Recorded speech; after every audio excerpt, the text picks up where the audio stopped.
Okay, अहिलेको यो डिजिटलको जमानामा चाहिँ प्रायः हामी धेरैले चाहिँ एकदमै फरक किसिमको स्मार्टफोनहरू युज गर्ने गर्छौँ।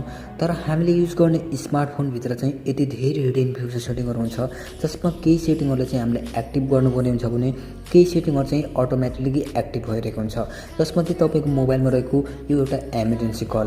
साथीहरू, तपाईँहरूले चाहिँ आफूले युज गर्दै गरेको डिभाइसलाई लक गर्नुभयो भने त्यो लक खोल्नुभन्दा अगाडि तपाईँको प्याटर्न लकभन्दा हल्का डाउन साइडमा हेर्नुभयो भने यसमा एउटा यस्तो खालको इमर्जेन्सी कल देख्न सक्नुहुन्छ। र यो इमर्जेन्सी कललाई चाहिँ कसरी युज गर्ने र यसलाई चाहिँ कसरी एक्टिभ गर्ने भनेर यसको विशेषता थाहा नपाउँदै चाहिँ हामी धेरैले चाहिँ यसलाई इग्नोर गर्ने गर्छौँ।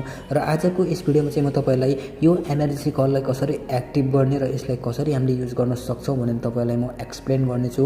त्योभन्दा अगाडि यो भिडियोलाई लाइक गर्नुभएको छैन भने कृपया यो भिडियोलाई लाइक गर्न पनि नबिर्सनु होला। र यस्तै फरक किसिमको टेक्निकल भिडियोहरू हेर्न चाहनुहुन्छ भने दिपेश टेक एन्ड युट्युब च्यानललाई पनि सब्सक्राइब गरेर यो साइटमा भएको अल नोटिफिकेसन बेललाई पनि अन गर्न नबिर्सनु होला। आउनुहोस् भिडियो सुरु गरौँ।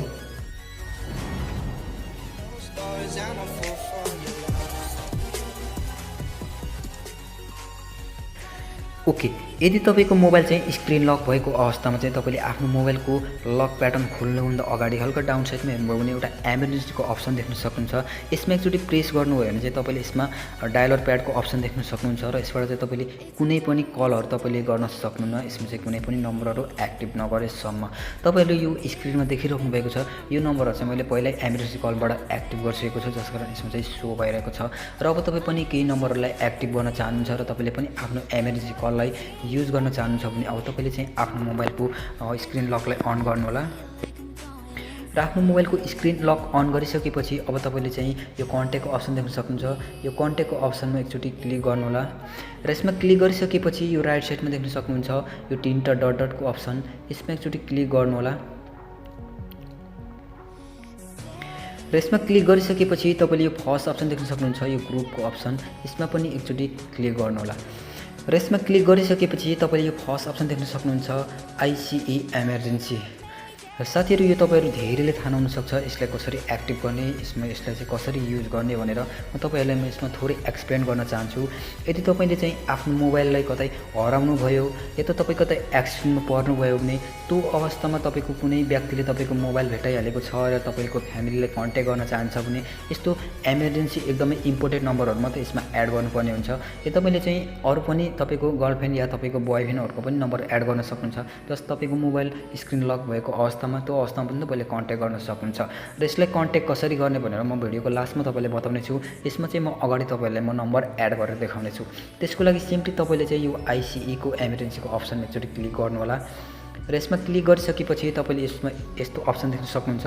यसमा चाहिँ कुनै पनि नम्बरहरू तपाईँकोमा चाहिँ सो हुने छैन। यो चाहिँ मैले पहिल्यै एड गरिसकेको नम्बरहरू मात्रै सो भइरहेको छ, देख्न सक्नुहुन्छ। पर्सनल इमर्जेन्सी कन्ट्याक्ट भनेर यसमा भनिरहेको छ।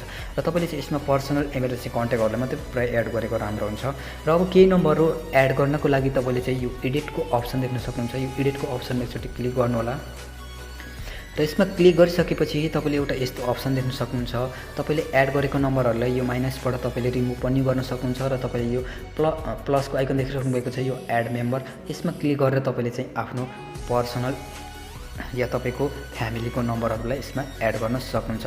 र जति पनि तपाईँको नम्बरहरू छ यसमा यसरी सो हुनेछ। र तपाईँले आफ्नो नम्बरहरूलाई चुज गरेर तपाईँले यसरी राइट गरेर यसरी माथि डनको अप्सन देखिराख्नु भएको छ, यसमा एकचोटि क्लिक गर्नु होला। र यसमा क्लिक गरिसकेपछि तपाईँले चाहिँ जति मन लाग्यो त्यतिसम्म तपाईँले नम्बरहरू एड गर्न सक्नुहुन्छ। र तपाईँले चाहिँ कतै घुम्न जाँदाखेरि तपाईँ एक्सिडेन्ट पर्नुभयो र तपाईँको मोबाइल कतै हराइहालेको छ र तपाईँको एकदमै राम्रो व्यक्तिले तपाईँको मोबाइल हटाएको छ र त्यो मोबाइल तपाईँलाई दिन चाहन्छ भने, अब तपाईँलाई कन्ट्याक्ट गर्न चाहन्छ भने चाहिँ अब उसले यो इमर्जेन्सी कलबाट तपाईँलाई कन्ट्याक्ट गर्न सक्छ। यदि तपाईँले चाहिँ अब आफ्नो मोबाइल स्क्रिन लक तपाईँलाई मात्रै थाहा छ, उसले त थाहा छैन, त्यो अवस्थामा उसले चाहिँ यो इमर्जेन्सी कल उसले थाहा छ भने उसले युज गर्न सक्छ। र अब तपाईँले यति नम्बरहरू एड गरिसकेपछि सिम्पली तपाईँले यसलाई सेभ गरिदिनु होला। र यसरी सेभ गरिसकेपछि अब तपाईँले चाहिँ आफ्नो मोबाइललाई मिनिमाइज गर्नु होला। र मिनिमाइज गरिसकेपछि अब तपाईँले चाहिँ आफ्नो मोबाइलको स्क्रिनलाई लक गर्नु होला।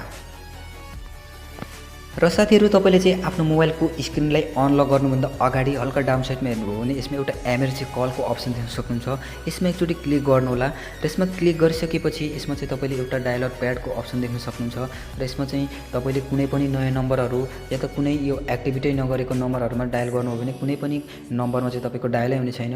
जस्ट म डेमोको लागि तपाईँलाई यसमा देखाउन गएर छु। तपाईँले चाहिँ कुनै नयाँ नम्बरलाई यसरी एड गर्नुभयो भने कुनै पनि नम्बरमा यसरी कलै हुने छैन। यसमा चाहिँ एभाइलेबल छैन भने तपाईँले यसमा सो हुनेछ। र साथीहरू अब तपाईँले चाहिँ केही नम्बरहरू अघि जति पनि इमर्जेन्सी कलमा एड गर्नुभएको थियो त्यो नम्बरहरूलाई चाहिँ यसमा एड गर्नुपर्ने हुन्छ। त्यसको लागि यो राइट साइडमा यो प्लसको आइकन देखिराख्नु भएको छ। यो प्लसको आइकनमा क्लिक गरेर जति पनि अघि तपाईँले इमर्जेन्सी कलमा एड गर्नुभएको थियो नम्बरहरू त्यो नम्बरहरूलाई यसमा स्क्रिनमा यसरी एड गरेर तपाईँले सो गर्न सक्नुहुन्छ। यदि तपाईँले चाहिँ आफ्नो मोबाइललाई युज गर्दै गरेको मोबाइल कतै हराइहाल्नुभयो या त तपाईँ कतै एक्सिडेन्टमा पर्नुभयो भने त्यो भेट्ने या त तपाईँको मोबाइल लिने मान्छेले चाहिँ तपाईँको फ्यामिली या त तपाईँलाई कन्ट्याक्ट गर्न चाहेमा चाहिँ उसलाई यो इमर्जेन्सी कलको बारेमा राम्रोसँग जानकारी छ भने तपाईँले चाहिँ सजिलैसँग उसले कन्ट्याक्ट गर्न सक्छ र तपाईँ सजिलैसँग आफ्नो सामान या त तपाईँ सुरक्षित हुन सक्नुहुन्छ। र साथीहरू आजको यस भिडियो हेरिसकेपछि यो डायलर प्याडमा रहेको यो इमर्जेन्सी कल भनेको के हो भनेर तपाईँहरू धेरैले थाहा भइसकेको हुनसक्छ। यो भिडियो हेरिसकेपछि तपाईँहरूलाई कस्तो लाग्छ तपाईँको जानकारीको लागि मुनि कमेन्ट सेक्सनमा गएर कमेन्ट गर्न पनि नबिर्सनु होला।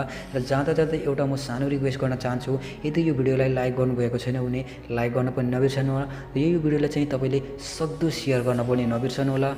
हस्त, जय नेपाल।